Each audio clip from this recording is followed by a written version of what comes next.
हाँ जी, जैसे हमने बोला था ब्रेक इवन भी 2 पॉइंट्स याद रखे थे। Break even is either C is equal to I or S is equal to 0.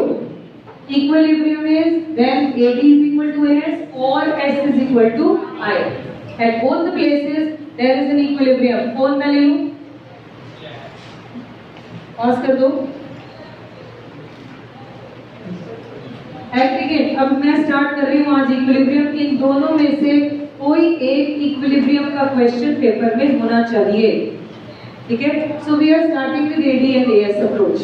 पहले अपने नोट्स में देखिए 8.1 पेज पे क्या क्या गिवन है। द थ्योरी, इसके ऊपर ही टाइटल लिख दो, father of macro economics and name the person.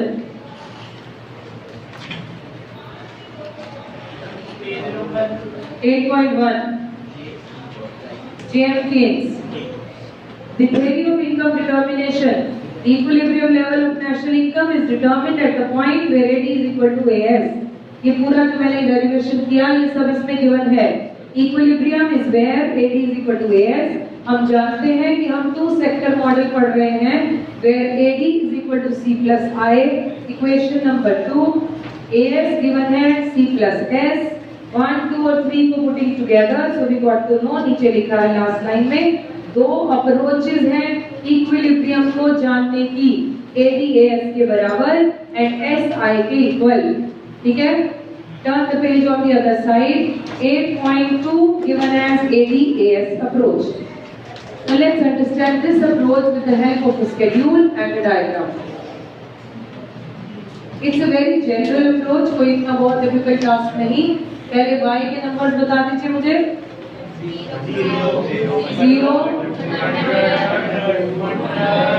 0 आगे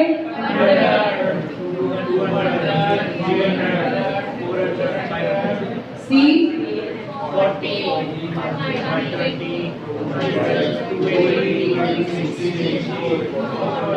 What about I? 40 यहाँ 40 लिया तो 20 लिया,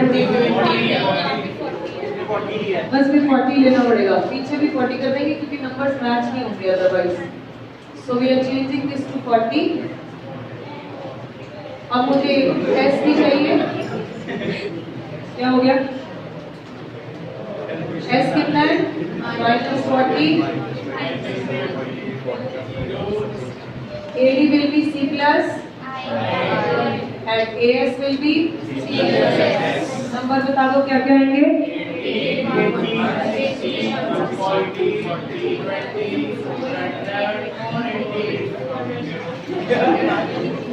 What will be AS? 0,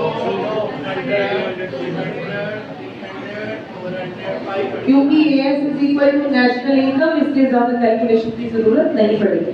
Now you can see that there is one point when aggregate demand is equal to aggregate supply. This will be known as equilibrium point. Now let's talk about the diagram. अब यहाँ पर AD का diagram कैसे, कहाँ से start होगा? Y axis से Y। AD में C is not 0 और I भी autonomous था, इसलिए AD will start from upper position. Tell me the diagram of AS. वृंदा आपको दिख तो रहा नहीं बेटा, अब इधर को के बैठो, चेयर इधर ले आइए। हाँ जी, AS क्या है? जानबूझकर तो बड़े सारे पीछे बैठते हैं, बड़े फायदे होते हैं पीछे बैठने के। This is what is AS, ठीक है। शॉर्ट टर्म गेन्स होते हैं पीछे बैठने के, लॉन्ग टर्म होते हैं आगे बैठने के। Now this is national income. Is this right? Absolutely right. Now मुझे काम खत्म कराना है, प्लीज पे अटेंशन। आपने ये डायग्राम पहले भी स्टडी कर लिया। ये चैप्टर्स क्यों कॉम्प्लिकेट होते जाएंगे अब के बाद? क्योंकि स्केड्यूल भी सेम, डायग्राम भी सेम, नाम बदली जाएंगे, इसलिए कंफ्यूजन बढ़ती जाएगी। ठीक है, पहले भी यही डायग्राम सी और वाई के लिए स्टडी किया था, अब सेम डायग्राम एडी और एस के लिए स्टडी करना है। ठीक है, सी और वाई का डायग्राम भी सेम ही था। अब यहाँ हम इनका नाम वो नहीं, सी और वाई नहीं है, aggregate demand which never starts from zero and as which starts from zero and it rises, इसकी स्पीड से ज्यादा होगी, रिमेंबर। अब इसको स्टडी करते हैं, क्या नाम कहते हैं, ये एक पॉइंट है व्हेन दे मीट, और इसको मैंने नीचे लिया और इसको एक वाई नाम दे दिया। यहाँ लिखा income is the base. What have I taken here? If you are not interested in the class, you may leave the class. Aggregate demand and aggregate supply. अब अगर तो पॉइंट इक्विलिब्रियम है से जितना मार्केट में सप्लायर ने सोचा लोग खरीदेंगे, अभी दिवाली आने वाली है, सप्लायर्स ने एस्टिमेशंस लगा लिए होंगे लोग कितना बाय करेंगे, पिछले सालों को भी ट्रेंड देखकर, इस साल की इनकम देखकर ये सब लगा लिए। जितना उन्होंने सोचा एग्जैक्टली उतना ही लोगों ने डिमांड किया। An ideal situation called equilibrium. बहुत अच्छी सिचुएशन है, ना सरप्लस ना शॉर्टेज। ओके, इसको क्या स्टडी करना है, इसके बारे में ज्यादा लिखा ही नहीं। स्टडी करना कब है, जब या तो same aggregate demand either is more or aggregate demand either is less। इस सिचुएशन में, इस हालत में, यहाँ पर तो ये बराबर है, इसको क्या स्टडी करना है, इसको कर लिया बिग दिया साइड में। What happens in this area? AD ज्यादा है aggregate supply से, और इस पॉइंट में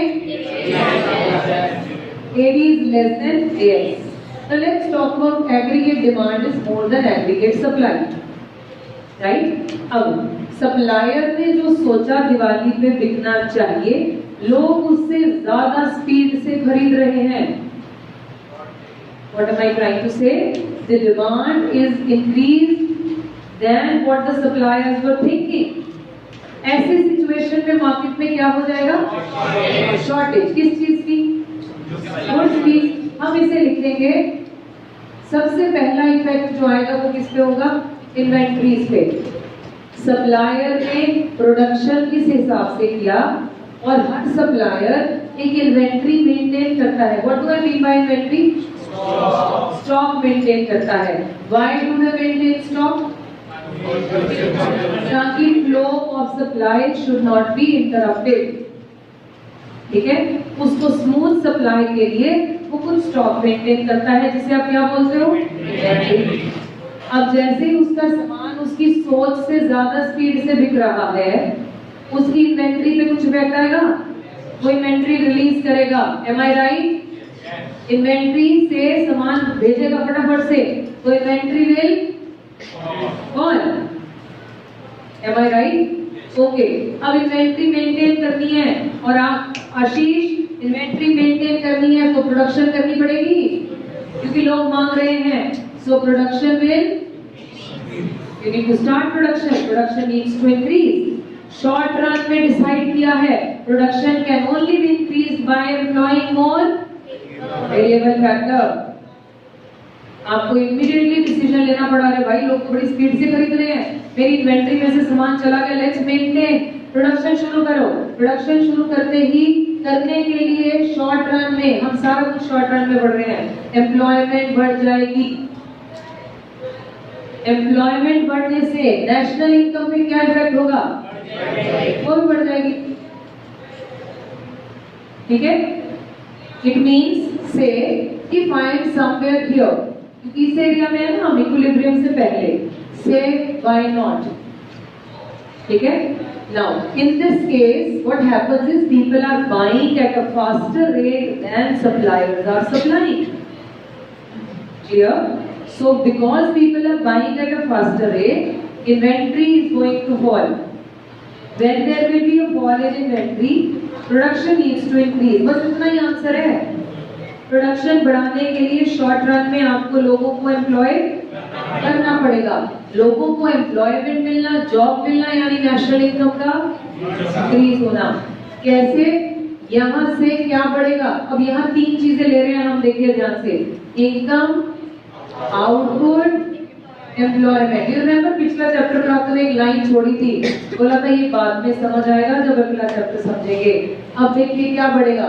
सबसे पहले प्रोडक्शन मुझे बढ़ानी है, output will increase in this case. ठीक है, प्रोडक्शन बढ़ाने के लिए एम्प्लॉयमेंट भी that will also increase. Then ultimately national income will also it will increase from OY not to OY. Why I am saying till OY? क्योंकि यहाँ पर क्या हो गया, इक्विलिब्रियम मेंटेन हो गया. अब जितना मांग रहे थे हम उसके बराबर ले आए. Now we will restore equilibrium. Now let's talk about Jayan. In this area what happens? In this area aggregate demand is less than aggregate supply. People are buying at a which rate? Lesser rate than people are supplying. जो language बोल रही हूँ वही notes में लिखे हैं. In this case people are buying at a lesser rate than suppliers are supplying. In this case when they are not buying, inventory will pile up, it will increase. सबके पास पड़ी रह गई. प्रोडक्शन को बढ़ाते रहोगे, होल्ड करो, कम करो फटाफट से. बहुत किया, बिक नहीं रहा सामान, hold on, production come. Short run में प्रोडक्शन कम करना मतलब लोगों को निकाल देना. अब लोगों को निकाल देना मतलब नेशनल इनकम, ये सब कुछ डिक्रीज है. इनकम, आउटपुट, एम्प्लॉयमेंट कहां तक decrease? Equilibrium is restored. Any trouble? Let's see. Look at the question answer in the notes. Page 8.2. अब ये question आएगा कैसे? One way discuss ADAS approach to determine equilibrium. This is ADAS approach to determine equilibrium. So how are you going to start? सबसे पहले जिस बंदे ने इसको दिया है, do talk about that person. According to Professor Keynes, तुम्हारी तरफ से इक्विलिब्रियम ये नहीं है, हमने थोड़ी बनाया. तो हम लेंगे equilibrium is according to Professor James Keynes या Keynes, he determines the equilibrium is at AD is equal to AS. I would suggest you start with this derivation. लिख लो ऊपर, यहाँ पैटर्न ही लिखा. पहले प्रोफेसर केन्स का नाम, फिर ये छोटी सी डेरिवेशन जो पहले पेज पे दे रखी है. मैम इसको तो शॉर्टकट में लिखेंगे ना. शॉर्टकट में छोटी सी ही करके, पूरा पेज नहीं, बस इतना ही जैसे मैंने लिखा है. ठीक है, we know that AD is equal to, बस थोड़े वर्ड ऐड कर देना. We know this equating this करके दिखा दिया. डेरिवेशन के बाद आप लिखेंगे इसकी assumptions. पहले लिखा प्रोफेसर केन्स के बारे में, फिर आपने लिखा डेरिवेशन, छोटी शॉर्ट डेरिवेशन अगर ये कंप्लीट पूरा आंसर आता है. ठीक है, then comes assumptions. Let's look at the assumptions first. Number 1 मैंने हाईलाइट कर रखा है टू सेक्टर मॉडल. ये स्पेशली क्यों लिखा? क्योंकि मैंने AD का फॉर्मूला C+I लिया है. I have not taken government into consideration. I have not taken आगे हाउस होल्ड को कंसिडरेशन में नहीं लिया. फॉरेन सुनते भैया पता नहीं क्या बोल रहे हैं. मैंने क्या बोला? हम दो सेक्टर मॉडल पढ़ते हैं. मैंने स्पेशली assumption में लिखा. क्यों लिखा? अदरवाइज AD की आइडेंटिटी C+I नहीं, गवर्नमेंट, और ये भी होता है. This is government, this is foreign. But I have to mention कि भाई इस सिचुएशन में उन्होंने सिर्फ दो ही सेक्टर की बात की, household and firm. Clear? Okay.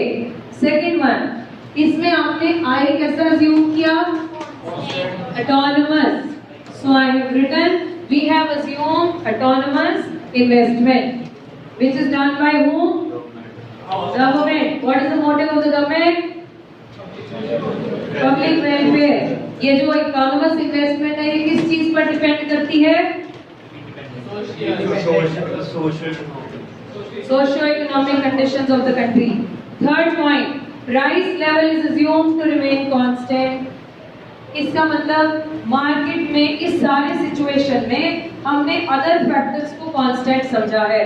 हमने सिर्फ इतना अज्यूम किया that this is happening due to only mismatch between the speed of buying and selling.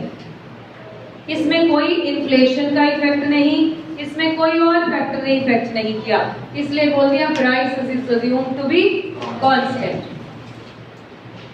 Okay, then short run में स्टडी कर रहे हैं.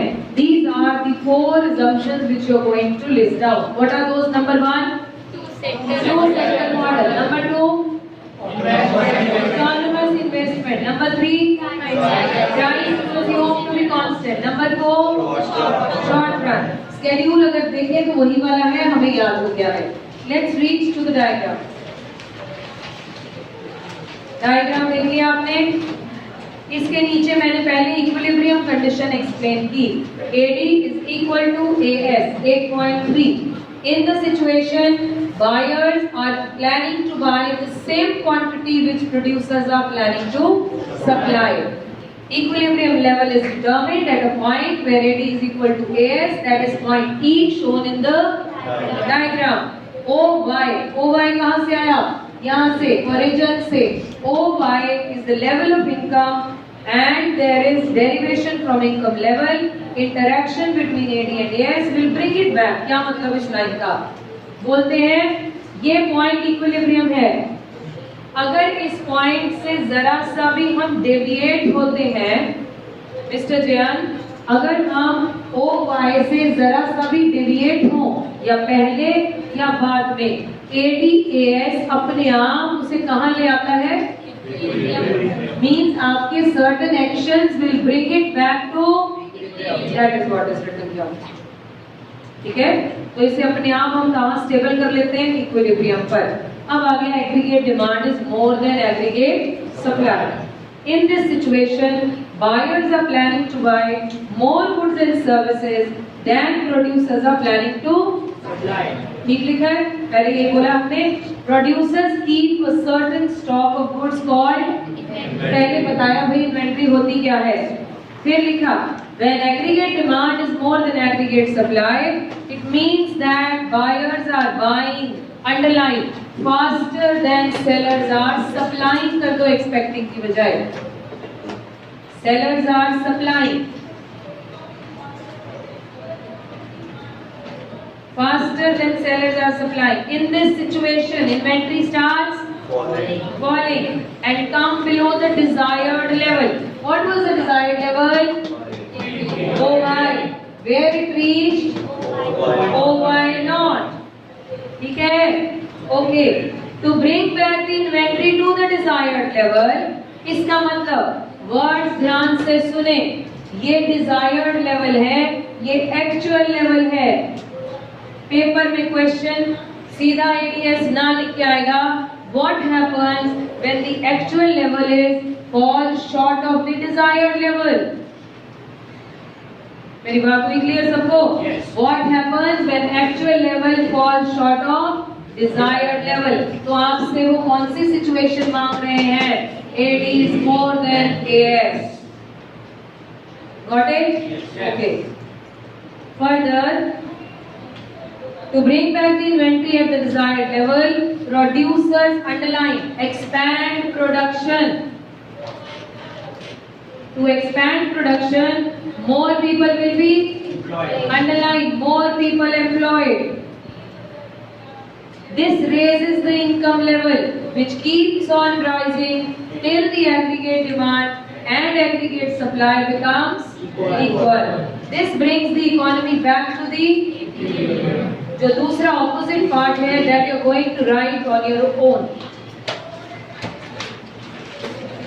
Reaching to the second approach of determining equilibrium. What was the second? पूछिए.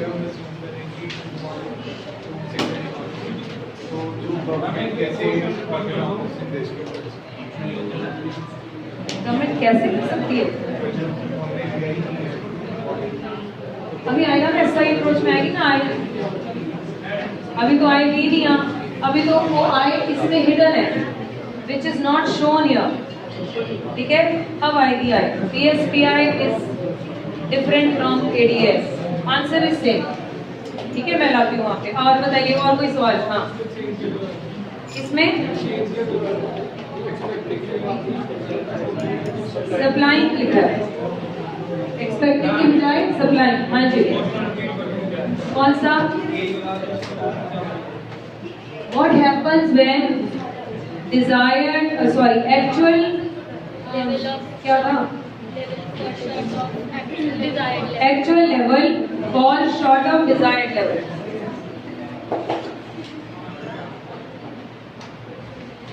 ठीक है, right.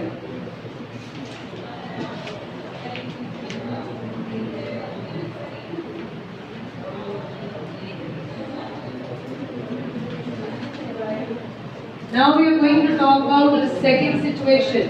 कोई और सवाल भी है इस पे?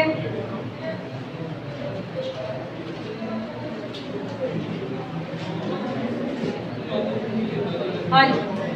SI approach you have to listen to me carefully क्योंकि इसमें क्या है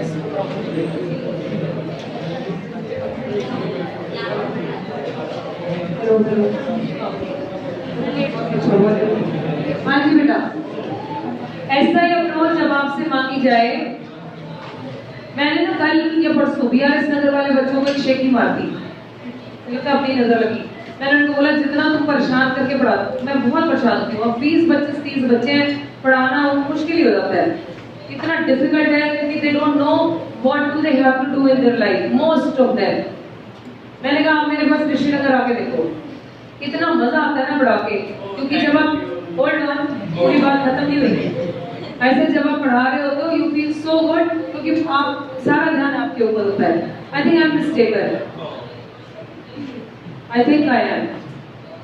ये जो अभी जो ये चहक रहे होते हैं ना बीच में, मैं तुम्हें कैसे बताऊं वो एंड में आके उनके थोबड़े कैसे होते हैं. एक्चुअली कोई भी तुम यही हो तब हम चहक रहे होते हैं बेटा, फिर मैं भी जवाब ऐसे ही देती हूँ, ओह सॉरी ऐसे तो पढ़ाया नहीं जाएगा.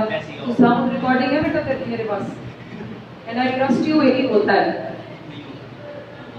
कभी कभी एज अ टीचर कभी कभी आपको नजर आ रहा होता है कुछ बच्चे डूब रहे हैं.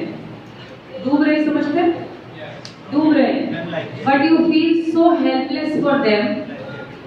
Actually you don't feel angry on them, you feel pity on them. इनको कैसे बचाया जाए, गुस्सा नहीं आता मुझे. एक तो तरस आता है, बस तरस ही आता है कि ये डूब रहे हैं, कैसे बचाएं. And you can see helplessness.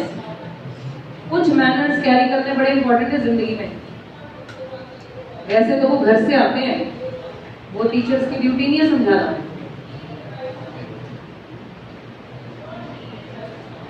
आपके घर वाले बहुत जेंटल हैं, प्लीज आप उन्हें, हम जब घर से निकलते हैं we carry our parents along, we carry our family along. Do not show what kind of family you belong to. Sorry I am very rude, but तेरी फैमिली तो मैं जानती हूँ. हम्बलनेसली वो तो पूरी वो है दुकान जिसको बोलते हैं. एक एक बंदा घर में चुन चुन के, तू क्यों ऐसा हो रहा है भाई? एक एक बंदा घर का, मतलब तारीफ कम है उनके लिए. मैं तो तेरे को इस हिसाब से पजामा करती हूँ, तभी तेरे को ज्यादा केयर करती हूँ.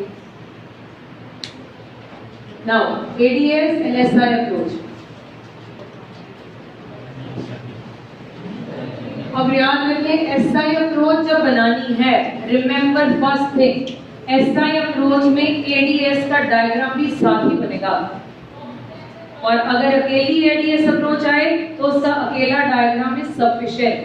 ओके, नाउ पहले मुझे ADS बनाना पड़ेगा. ये कौन सा डायग्राम है? ये वाला कौन सा है? Do mention AD represents C+I, AS represents national income. अब मैंने क्या किया, यहाँ से जहाँ से इक्विलिब्रियम है उस लाइन को ड्रॉ करके नीचे लिया. This is how you are going to make it in the paper. आपने नीचे लिया, मैं बताऊंगी आपसे बाद में, होल्ड ऑन. इसके बाद आपने SI अप्रोच का डायग्राम बनाना है. हाँ जी, क्या BVM? हाँ BVM कैसे बनाएगा, कुछ चेंज होगा तो आपको बता दिया जाएगा. नाउ इधर देखिए जरा ध्यान से, जहाँ ADS बराबर है उसी पॉइंट पर कौन इक्वल है? मतलब इक्विलिब्रियम में कॉमन पॉइंट है where AD and SS also means and C and I also. No, sorry, S and I also means. So let's make I first. ये आपका I कब आ गया? Saving will start from below the origin. Yes or no? Yes. Okay. But at this point S should also meet. मेरी बात आई समझ में? So S starts from negative and try to keep. थोड़ी सी गड़बड़ क्या हुई? नहीं वहां तो आई भी है, राइट, ठीक है जी। अब आपने क्या किया? इसको ऐसे लिया और इसको पॉजिटिव कर दिया। This is S curve, this is I curve. इस पॉइंट पर S and I are equal. इससे पहले एरिया में S कम और I ज्यादा, इसके बाद के एरिया में S ज्यादा I कम। पहले तो डायग्राम में रिमेंबर, डायग्राम में चारों चीजों का होना इंपॉर्टेंट है। अब मिस्टेक कहाँ होगी मैं बताती हूँ। कल भी हमने एक ऐसा ही डायग्राम ऊपर नीचे बनाया था। किस किस का था वो? C, Y and S। तो वो कैसा था? Let's have a look. This was Y, C, इसे नीचे ड्रैग किया और यहाँ से सिर्फ S लिया था। चांसेस आर वेरी हाई कि मांगा ये होगा और आप यही बनाएंगे, ठीक है? चांसेस आर वेरी हाई, क्यों? Because they look alike. बहुत ज्यादा फर्क नहीं। क्या फर्क है दोनों में? आई का फर्क है बस। This you have to remember before making the diagram कि आप बना क्या रहे हो। जब आप कंजम्पशन फंक्शन और सेविंग फंक्शन बना रहे हो शमिता, तो रिमेंबर कंजम्पशन फंक्शन लिख लेना रफ में, सेविंग फंक्शन लिखना। देखना तीन ही चीजें चाहिए। इसका मतलब ऊपर नीचे तीन डायग्राम होने चाहिए।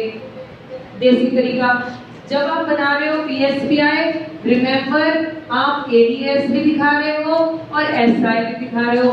देयर शुड बी, बस that's the only way to remind yourself और ओन सेल्फ कि भाई 4 लाइनें होनी चाहिए थी। अगर 3 बनी, कुछ गड़बड़ कर रहे हैं हम, ठीक है?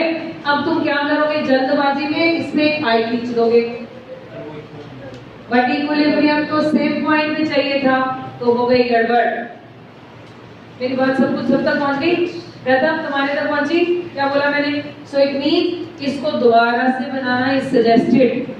ये नहीं कि चेंज छूट गया चलो बीच में लाइन मार दो, ये चेंज हो गया। इट मींस आपको क्या करना चाहिए था? आपको पहले I इंट्रोड्यूस करना है, फिर इस पॉइंट से इसको निकालना है। चलो आगे, राइट। नाउ अब सिचुएशन यहां से देखते हैं जरा। S is more than I। मैं इसको हटा देती हूं because I need some space। हम इसे S more than I भी लिख सकते हैं। बुक में लिखा है PS is more than PI also। Now what is this P? It is planned saving, planned investment। Planning की कर रहे हो ना सारी, लोग कितना खरीदेंगे, planning to buy, planning to supply, ऐसे ही planning to save, planning to invest. So you may be given a question saying Lakshya, what happens when planned savings are more than planned investment? ठीक है, बोलो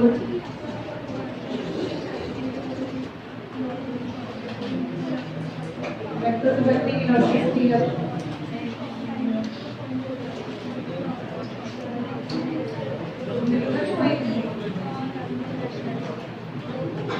चलो अभी छोड़ो, देखते हैं क्या करवाना है।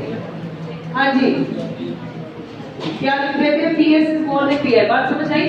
So S more than I या PS more than PI, one and the same thing। अब एक बात सुनिए, इसको सॉल्व कैसे करना है, इसको लिखना कैसे है। हम लिखेंगे इस केस में कंट्री जो एस्टिमेशन लगा रही थी, लोग कितना सेव करेंगे, लोग उससे ज्यादा सेव कर रहे हैं, ठीक है? क्योंकि इक्विलिब्रियम वो था जब हमने जितना सोचा लोग सेव करेंगे उतना ही सेव हुआ और इन्वेस्टमेंट बराबर हो गई। अब पहले वाले केस में क्या हुआ? इस वाले में प्लान्ड सेविंग, लैपटॉप बोलो, कल वाला कंप्लीट कर ले बस चैप्टर। प्लान्ड सेविंग दोनों कर देना इज मोर, मतलब आपने सेविंग को देखना है, ठीक? आपने बोला लोग जितना एक्सपेक्टेड थे जितना सेव करेंगे उस हिसाब से सेव ज्यादा कर रहे हैं। अगर वो सेव ज्यादा कर रहे हैं तो कंजम्पशन क्या कर रहे होंगे? ऑफ कोर्स कम, ठीक है ना? अब क्योंकि वो कंजम्पशन कम कर रहे हैं, जागते रहो, क्योंकि वो कम कर रहे हैं तो डिमांड क्या होगी, सोच से कम। अब देखो इसको, क्या ये कॉरेस्पॉन्डिंग उस बात के है, इस एरिया में एग्रीगेट डिमांड इज लेस है कि मोर है? मोर है। यहाँ लेस, ये एरिया यहाँ ले लो। हम कौन सा डिस्कस कर रहे हैं? मोर वाला। तो जब सेविंग ज्यादा, लोगों की कंजम्पशन कम। कंजम्पशन कम मतलब एग्रीगेट डिमांड कम। एग्रीगेट डिमांड कम मतलब इन्वेंट्री में इंक्रीज हो गई इन्वेंट्री। प्रोडक्शन को क्या करें? प्रोडक्शन शॉर्ट टर्म में कम करी।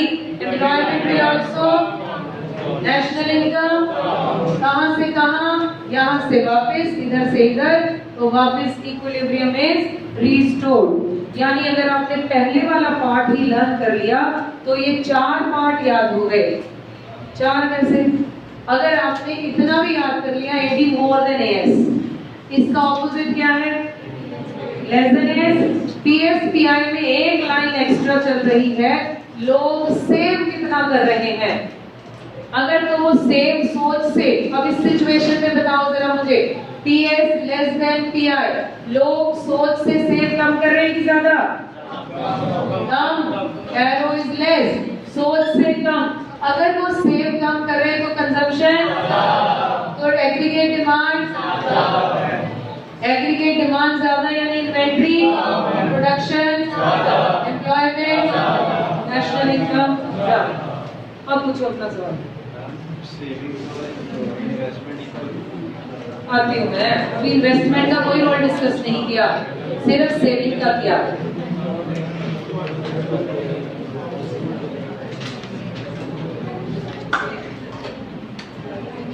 अभी तक हमने इन्वेस्टमेंट के बारे में कुछ बात नहीं की, ना ही अभी हम बहुत ज्यादा करेंगे, क्योंकि जब हम थोड़ा और आगे बढ़ते जाएंगे हमारा होराइजन इस चैप्टर के लिए और बड़ा हो जाएगा। So that time we will discuss about why we have taken only autonomous here. ठीक है, लेकिन अभी इतना समझिए, इन्वेस्टमेंट को क्यों नहीं प्राइम रखा गया है, तो उसकी डिस्कशन क्यों नेग्लिजेंट है? वो इसलिए क्योंकि ये तो ऑटोनमस है, government has to inject money. ठीक है, वो क्यों है, क्या करना है, वो नेक्स्ट चैप्टर तक क्लियर हो जाता है। अभी मैंने इसको बहुत नहीं समझाया, अभी तक आंसर देने के लिए बस इतना रखा कि ये गवर्नमेंट ने करनी है। ये क्यों करनी है, क्या कारण है, वो हम शायद धीरे धीरे जैसे जैसे आगे बढ़ते जाएंगे हमें ये बात समझ में आएगी, एट वंस नहीं आएगी। ठीक है, सो अभी हमने लिया क्या नाम है, अंकित, अभी हमने लिया आई को इग्नोर किया पूरे आंसर में। We only talked about savings. So savings को कंजम्पशन से कनेक्ट किया, कंजम्पशन को एग्रीगेट डिमांड से कनेक्ट किया। ठीक है, अब देखिए जरा आंसर लिखना कैसे है। आपको पेपर में आया डिस्कस हम लोग। हम अगर इनकम कम होगी तो कंजम्पशन तो और भी ज्यादा कम हो जाएगा। वो फिर अगला साइकिल है, अभी हम शॉर्ट रन पढ़ रहे थे, वो फिर नेक्स्ट साइकिल है कि भाई अगर ये नहीं होगा तो फिर क्या होगा, है ना, फिर क्या से सर्कल चलेगा। ये जनरल थ्योरी पढ़ रहे हैं कि अगर ऐसा कभी हो कंट्री में, जैसे अभी दिवाली आ रही है, एक वो जो मैंने आगे भी बताया था कुछ साल पहले जब ब्लैक दिवाली डिक्लेयर की थी सरदारों ने। ठीक है, ब्लैक दिवाली थी ना, कुछ प्रॉब्लम हुई थी, कुछ भी जो भी उनका रिलीजियसली कुछ हुआ था। अब उसमें उन्होंने डिक्लेयर किया कब, दिवाली से 20 दिन पहले। दिवाली का तो सामान बन चुका था। Now people were buying at a lesser speed than the buyers were expecting. Suddenly क्या हो गया था, सरप्लस। फिर क्या किया, प्रोडक्शन होल्ड कर दी। जैसे अनाउंस हुआ प्रोडक्शन होल्ड, लोग निकाले। फिर उस साल वैसे ही दिवाली कैसी गई, अब आपकी बात है, क्योंकि लोग निकाल के इनकम नहीं थी तो सिर्फ सरदारों ने ही नहीं खरीदा, बाकी भी रह गए, क्योंकि वो उनका भी सीजन था, उनको काम मिला हुआ था। ये लोग तो उस साल दिवाली बहुत पैथेटिक गई। सरप्लस बचना यानी डंप मनी विद एवरीवन। जिसका सामान बिका नहीं उसकी दिवाली कैसी रही, दिवाला हो गया। Is right. तो उस साल एक छोटी सी कम्युनिटी ने डिसाइड किया हम नहीं मनाएंगे, तो सारा इफेक्ट हुआ क्योंकि एग्रीगेट डिमांड और सप्लाई का मिसमैच हो गया, क्योंकि it was declared few days before जब बन चुका था। तो सारा सर्कल गड़बड़ हो गया। ये भी दिस आल्सो कंट्रीब्यूटेड। आगे चलते 8.5 PSPI अप्रोच। इसमें भी आप सबसे पहले किसकी बात करेंगे? प्रोफेसर केन्स की। लिख लीजिए इसमें according to professor Keynes pattern remains the same. According to professor Keynes. फिर आगे मैंने छोटा सा डेरिवेशन की जगह छोड़ी हुई है, वहां पर आप छोटी सी डेरिवेशन जैसे पहले लिखी थी वैसे ही लिख देंगे। देन अगली क्या होना चाहिए? assumptions are exactly the same जो आपने पहले डिस्कस की। ठीक है, या आप घर पे कॉपी करेंगे? हाँ, डेरिवेशन सेम है जी, क्योंकि SI अप्रोच यही से डिराइव की। assumptions भी सेम। कौन सी थी assumptions? 4 assumptions remember. Number 1 two sector model, number 2 investment economics, number 3 price same, number 4 then ऊपर नीचे डायग्राम बना दीजिए। PSPI के बराबर है, does not need to explain much in detail क्योंकि ये तो बड़ी अच्छी सिचुएशन है। प्रॉब्लम कहाँ है? PS is less than PI। मैंने ये आधा आंसर लिखा है, आधा पीछे से कॉपी करने वाला है। कैसे? प्रायर टू OY लेवल, ध्यान दीजिएगा, प्रायर टू OY लेवल, इस लेवल से पहले when PS is less than PI, this situation is corresponding to AD is more than AS। ठीक है? In this case, the major part of the income is consumed and minor part is, तभी तो saving क्या है? कम है, क्योंकि ज्यादा कहाँ चली गई? कंजम्पशन में। ठीक है? Okay, it means buyer in the economy are buying faster than suppliers are supplying. ये पीछे भी पड़ी थी लाइन। टर्न पीछे चलिए जरा, पेज नंबर 8.4 पे देखो, जहां मैंने कटवा के एक्सपेक्टिंग को सप्लाई किया था, उस लाइन के बाद जितना भी पैराग्राफ है, इन this situation, inventory will this, production will this, वो सारा कॉपी करना है। समझ आ गया? 8.7 पे जो कॉपी करना है, 8.4 पे आइए, टॉप लाइन छोड़ के बाकी in this situation inventory starts falling, मिल गया? वहां से पूरा पैराग्राफ यहाँ कॉपी करना है। फिर पूरे आंसर का ऑपोजिट कहाँ कॉपी करना है? नीचे वाले। ये घर से कल हो जाए। टुडे आई विल इंश्योर जिन लोगों के नाम लिखे हैं वो 24 के 24 सम्स भी करके ही आएंगे, and I along with this I will ensure आप ये भी लिख कर ही लाएंगे। I will ensure. ठीक है, अगला पेज आ जाइए। पैराडॉक्स अभी हम नहीं करेंगे, अगला टॉपिक भी नहीं करेंगे क्योंकि उसके डायग्राम्स भी एग्जैक्टली सेम है। So the chances are we will be confused. करेंगे क्या? हम करेंगे मल्टीप्लायर 8.16। अभी 13 भी होल्ड कर दिया, सारा होल्ड कर दिया। हाँ, इन्वेस्टमेंट मल्टीप्लायर, ये मैक्रो का दूसरा मल्टीप्लायर है। ये चल रहा है, देख लेना। पहले मल्टीप्लायर कौन सा था? Money multiplier. उसका दूसरा नाम मनी क्रिएशन, क्रेडिट क्रिएशन। कौन करता है? सेंट्रल या कमर्शियल? कमर्शियल। चलिए आज के दोनों ही क्वेश्चन जो आप कर रहे हैं, दोनों में से ये क्वेश्चन 4 मार्क्स में और जो इन्वेस्टमेंट मल्टीप्लायर है वो 6 में, या इधर वेज टेस्ट होना ही होना है।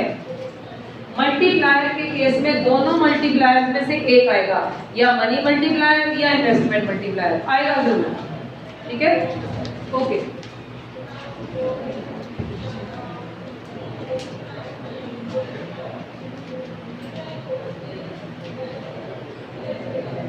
Who is known as father of microeconomics? कौन? मूवी का हीरो है जी।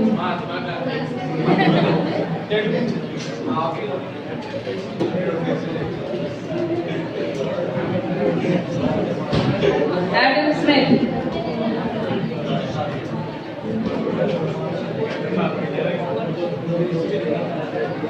याद रखिए मैथमेटिक्स में टेस्ट होगी। हाँ जी, इन्वेस्टमेंट मल्टीप्लायर। ओके, ये भी हमें किसने इंट्रोड्यूस किया होगा फिर? तो केन्स जी ने। तो इन्होंने अब ये न्यूमेरिकल का पार्ट है, इसलिए ध्यान से सुने। मुझे टाइम बता दो कितना है ताकि वो उसके हिसाब से 25 हमारी क्लास 2:45 तक है, वो हमारा काम है। हाँ ठीक, कोई बात नहीं, 10-15 मिनट ही चाहिए। इन्वेस्टमेंट मल्टीप्लायर, क्योंकि इसमें फॉर्मूलाज आर इंक्लूड, मैंने करा के भेजना, you may be late, so pay attention. Investment multiplier में जो फॉर्मूलाज हैं ये हमारे न्यूमेरिकल्स में यूज होने वाले हैं, इसलिए जरा ध्यान से सुने। इसको हम इनिशियल्स, प्रोफेसर कीन्स के इनिशियल्स से डिनोट करते हैं, दैट इज के। ओके, याद रहेगा इसलिए मेंशन किया के। फॉर्मूला इज, इधर ध्यान दो, फॉर्मूला याद करने का तरीका, there will be a change in income in the country due to change in investment. ठीक है, it shows the ratio of delta y and delta I। अगर ऐसे बोलते तो याद नहीं रहता। कहना चाहते हैं हर एक इन्वेस्टमेंट, एक बात सुन लीजिए ध्यान से, कभी भी कंट्री में जब इन्वेस्टमेंट होगी, से एक बंदे ने फैक्ट्री लगाई, क्या की? इन्वेस्टमेंट। जब भी इन्वेस्टमेंट होगी उससे लोगों को काम मिलेगा, यस और नो? मिलेगा। लोगों को काम मिलेगा तो नेशन की इनकम भी क्या होगी? सो इन्वेस्टमेंट कंट्री के लिए इम्पोर्टेंट है या नहीं है? ये मल्टीप्लायर पढ़ने वाले हैं हम। So what is the formula Rushika? There will be a change in income due to change in. अब बच्चे बड़ी बार कंफ्यूज होते हैं, डेल्टा वाई ऊपर है कि आई ऊपर है। मैंने जैसे स्टोरी बोली ऐसे याद रखिए, there will be a change in income due to, जिसकी वजह से है उसे आप डिनोमिनेटर में रख दें, टू सपोर्ट, कि भाई इन्वेस्टमेंट की वजह से इनकम बढ़ेगी। याद रहेगा? दी अदर फॉर्मूला, और ये सारे फॉर्मूलाज याद रखिए, न्यूमेरिकल्स करने हैं कल। 1/1 माइनस MPC और 1/MPS, एक ही बात है। देखिए ओके, यहाँ पे सब लिखे हैं, ठीक है। 1/1 माइनस MPC या MPS। इसको भी, उस मल्टीप्लायर को भी टेबल से पढ़ा था, इस मल्टीप्लायर को भी टेबल से स्टडी करेंगे। व्हाट इज नाउ, हम कुछ कॉलम्स बनाते हैं यहाँ पर, हमने यहाँ लिया पर्टिकुलर्स, देन अब किस बेसिस पे ये लेने हैं, लेट्स अंडरस्टैंड। सबसे पहले what is important to come in the economy? Investment.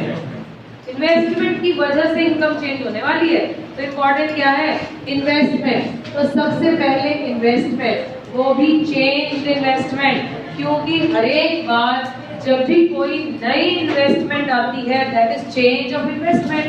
Original तो नहीं है ना, अब जो आ रही है वो हो गई जो पहली इन्वेस्टमेंट थी, अब जो सारी है वो क्या है? Change in investment. ठीक है, change in investment will result into change in the income of the consumer. ठीक है, change in income is spent on two things, either it is consume और इट इज सेव। अगर ऐसे याद रखा तो कॉलम्स ठीक बन जाएंगे। ओके, कशिश आपके आगे कौन है? बुला लें इनको। सर थोड़ा इधर भी देखो, थोड़ा सा ही देख लो, कोई नहीं, अब कंटिन्यूसली देखो, अपनी मूवी डिस्टर्ब नहीं करना चाहती मैं। हाँ जी बोलिए दोबारा से। 6 मार्क्स के लिए ये ठीक हो गया, झड़वा नहीं, टेंशन लगा। हाँ जी, शुरू क्या किया हमने? पर्टिकुलर्स तो लेंगे, कुछ ना कुछ इनिशियली दिखाएंगे यहाँ पे। सबसे पहले ये किसका मल्टीप्लायर है? इन्वेस्टमेंट का। तो सबसे फोरमोस्ट आइटम क्या है? इन्वेस्टमेंट। तो मैंने उसको ले लिया चेंज इन इन्वेस्टमेंट। इन्वेस्टमेंट की वजह से लोगों की इनकम में भी क्या आएगा? चेंज। तो मैंने लिया change in income. Change in income is spent on two things, either it is behaving like a change of consumption or it may be a part of change in living. Headings याद हो गए? Okay, अब हम एक assume करेंगे। हाँ बोलो।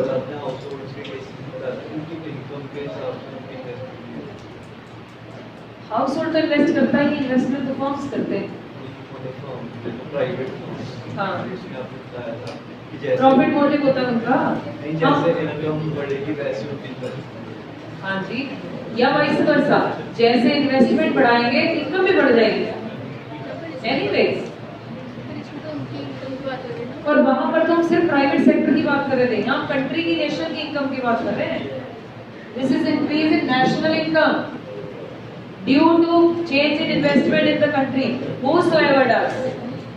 whosoever does, no matter government is doing or whosoever। अब गवर्नमेंट के प्रोजेक्ट से, गवर्नमेंट प्राइवेट छोड़ो, गवर्नमेंट ने एक प्रोजेक्ट लगाया फ्लाईओवर बनाना है, फ्लाईओवर में लोगों को काम मिलेगा, उनके घर इनकम जाएगी, वो भी खर्चा करेंगे, वो भी सेव करेंगे। ऐसे ही प्राइवेट सेक्टर ने फैक्ट्री लगाई, 2 करोड़ लगाए, वो कहाँ जाएंगे? किसी के घर जाएंगे। आती मैं स्टोरी सुनोगे। Now we are starting with one investment, please pay attention. Initial investment से 100 करोड़, मैं इसको ऊपर ही करोड़ में लिख दिया। 100 करोड़ की एक इन्वेस्टमेंट आती है कंट्री में, ठीक है। अब ये 100 के 100 करोड़ किसी ना किसी के घर जाएंगे, इज इट राइट? यस। जब भी इन्वेस्टमेंट होगी, से एक इन्वेस्टर ने बोला हम कंट्री में 100 करोड़ की इन्वेस्टमेंट करने वाले हैं, तो वो क्या क्या लेंगे वो इन्वेस्टमेंट में? पहले एक जगह लेंगे या खरीदेंगे या रेंट पे लेंगे, फिर मशीन खरीदेंगे, उसे प्रॉपर सेटल हो जाएगा, लोग रखेंगे, रॉ मटेरियल खरीदेंगे, बैंक की सर्विसेज, कोरियर की services and this that etcetera etcetera. ये सारा पैसा किसी ना किसी के घर जाने वाला है as a change of income. जो पहले काम कर रहे थे, से मैं सीमेंट सप्लाई करती हूँ, मेरा जो रूटीन में काम चल रहा था और मेरी जो रूटीन इनकम थी, अब पता चला हमारे एरिया में एक रोड बन रही है, वहां भी मैंने सीमेंट सप्लाई किया, तो मेरी इनकम में क्या हुआ? चेंज हो गया। क्लियर हो रही है? सो रिमेंबर, जितनी इन्वेस्टमेंट अनाउंस होती है वो किसी ना किसी के घर की चेंज इन इनकम बनती है। गवर्नमेंट ने 31,000 करोड़ का एक प्रोजेक्ट अनाउंस किया, नमामि गंगे, जिसके हिसाब से वो गंगा को क्लीन करने वाले हैं। कौन करेगा? बंदे ही करेंगे। गवर्नमेंट कौन है? लोग हायर करेंगे, मशीनें बनवाएंगे, मशीनें चलवाएंगे। ये सारा काम कोई बंदा ही कर रहा होगा, या तो कॉन्ट्रैक्टर होगा, वो आगे पैसे डिस्ट्रीब्यूट करे। इट मींस वो 31,000 करोड़ कंट्री में जाने वाले हैं, किसी ना किसी के घर जा रहे हैं। क्लियर? अब क्योंकि फॉर्मूला में मेरे पास एमपीसी मेंशन है और मैंने ये देखना है कि हमारी कंट्री का इस जगह पे क्या अज्यूम करना है। जैसे मनी मल्टीप्लायर में एलआरआर लिया था, रिमेंबर, डिपॉजिट का कुछ रिजर्व। यहाँ आपने अज्यूम करना है marginal propensity to consume. Margin ही क्यों, एवरेज क्यों नहीं? Yes, we are here talking about only change. So we will say, assume कर रहे हैं कि जिस कंट्री का ये इन्वेस्टमेंट मल्टीप्लायर है, वो कंट्री की प्रेफरेंस 80% एडिशनल इनकम को कंज्यूम करने की है। यानी 100 रुपए अगर बढ़ते हैं, वो 80 कंज्यूम कर लेते हैं। ठीक है, आगे बोलो। देन एमपीसी कितना हुआ? 0.80। ठीक है, तो मैंने यहाँ लिखा एमपीसी इज 80%, यानी 100 का कितने परसेंट कंजम्पशन में जाएगा और बाकी सेव हो जाएगा। इसमें कुछ प्रॉब्लम है, नहीं लेना ही पड़ना है, जाओ कोई जाके, टाइम नहीं होता, कोई लाके दिया। हेलो, क्या प्रॉब्लम? हाँ जी, चलिए आगे। यहाँ पे कोई ट्रबल? क्लियर है? Okay, now further. अभी बस थोड़ी देर, आज सुबह 4 बजे दूसरा, 2 मिनट रुको, मैं क्लियर कर देता हूँ। हाँ जी, नेक्स्ट पॉइंट। एक बंदे की कंजम्पशन से I spent 80 rupees on my consumption and bought material of 80 rupees from her। मैंने 80 रुपए, मुकुल क्या नाम है इसका, भूल जाती हूँ, 80 रुपए मैंने कंजम्पशन में लगाए और किनसे खरीदा? इनसे खरीदा। ठीक है, मेरी कंजम्पशन इनकी क्या? ठीक है यार। नाउ अब एक बंदे की कंजम्पशन दूसरे के लिए इनकम होती है, राइट? अब अगेन प्रेफरेंस लोगों की अपनी एडिशनल इनकम को कंज्यूम करने की कितना डाल दें आप, और यहाँ कितना डालेगा वो बंदा 16। अगेन एक की कंजम्पशन दूसरे की, 3 स्टेजेस याद रखें। आगे कितना आएगा दिया होगा 51.2, यहाँ 12.8। फिर आप यहाँ पे इसको लाइंस बनाकर दिखाएंगे। Let's close this table. ये कैसे क्लोज होगा? Let's put 0.80 into the formula. ठीक है, फॉर्मूला में कैसे डाल रहे हैं ध्यान दें, क्योंकि न्यूमेरिकल्स ऐसे ही करने हैं। अब मैंने लिया, इसमें पुट कर दिया k is equal to 1/1 minus 0.80। ठीक कर रहे हैं? Then it will be 1/0.20 means 5 times. Multiplier is always in times, वहां भी टाइम्स लिखना इज इम्पोर्टेंट। अब किसको मल्टीप्लाई करेगा ये? इनकम को। अब इस फॉर्मूला में पुट करते हैं, ध्यान दो इधर। इस फॉर्मूला में k is equal to delta y upon k की वैल्यू कितनी? डेल्टा y पता नहीं, डेल्टा I पता है। डेल्टा y कितना हो जाएगा? सो अगर 100 करोड़ इन्वेस्टमेंट आई, 500 करोड़ बन जाएगी कंट्री में। इस तरह से रोटेट होते होते एक का खर्चा दूसरे की इनकम। ये टेबल हमें क्या सिखाता है? क्या इन्वेस्टमेंट कंट्री में इंपॉर्टेंट है? दूसरा, क्या कंजम्पशन कंट्री में इंपॉर्टेंट है? यस। अब टेबल याद करो जो सबसे पहले बनाया था, प्रोडक्शन। ये इस टेबल का मैथमेटिकल, इस फ्लो चार्ट का मैथमेटिकल फॉर्म है। प्रोडक्शन से आपने क्या हायर किया? Distribution of income. You remember, आप जब इन्वेस्ट करोगे लोगों को इनकम डिस्ट्रीब्यूट करोगे। जब एक बंदा इन्वेस्ट करेगा वो डिस्ट्रीब्यूट हो जाएगा।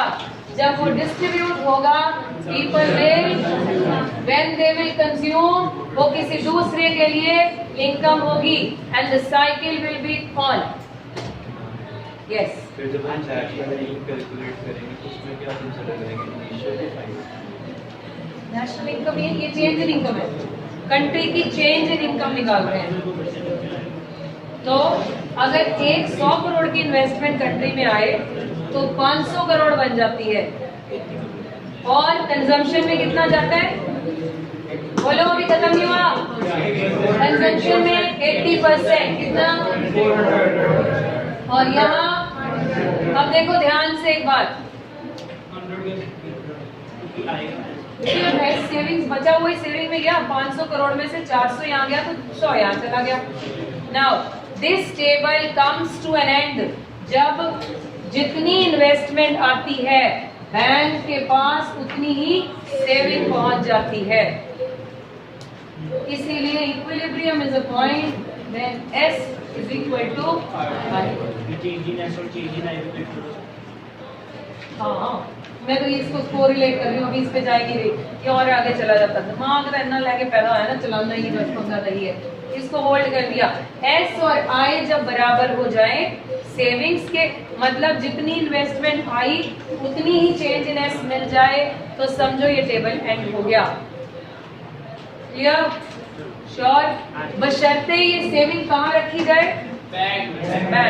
तो ये सारा हम तो वो सिस्टम पढ़ेंगे जो एक्चुअली रिक्वायर्ड और लीगली पॉसिबल।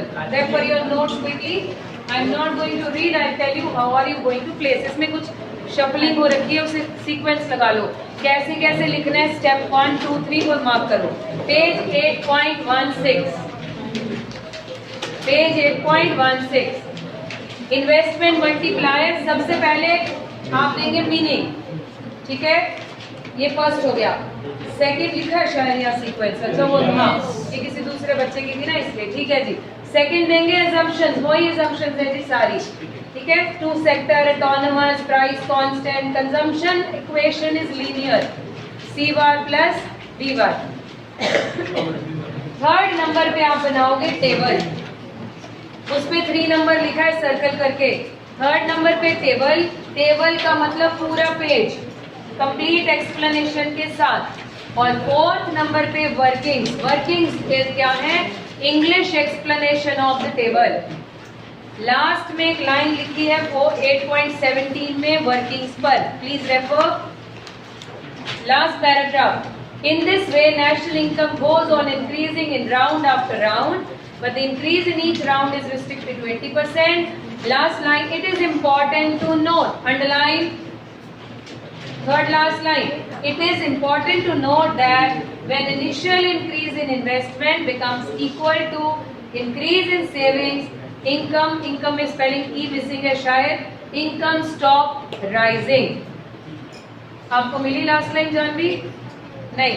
8.17 में last 3 lines, they are mandatory to write. Now again condition, अगर ये पूरा मल्टीप्लायर 6 मार्क्स में आए, this answer is complete and sufficient. If this question comes for 4 marks, you only have a scope to reduce from where? Workings, no other area, right? हाँ, working को छोड़ना नहीं है, कट शॉर्ट कर सकते, छोड़ना है। अब न्यूमेरिकल्स का होमवर्क नोट कीजिए।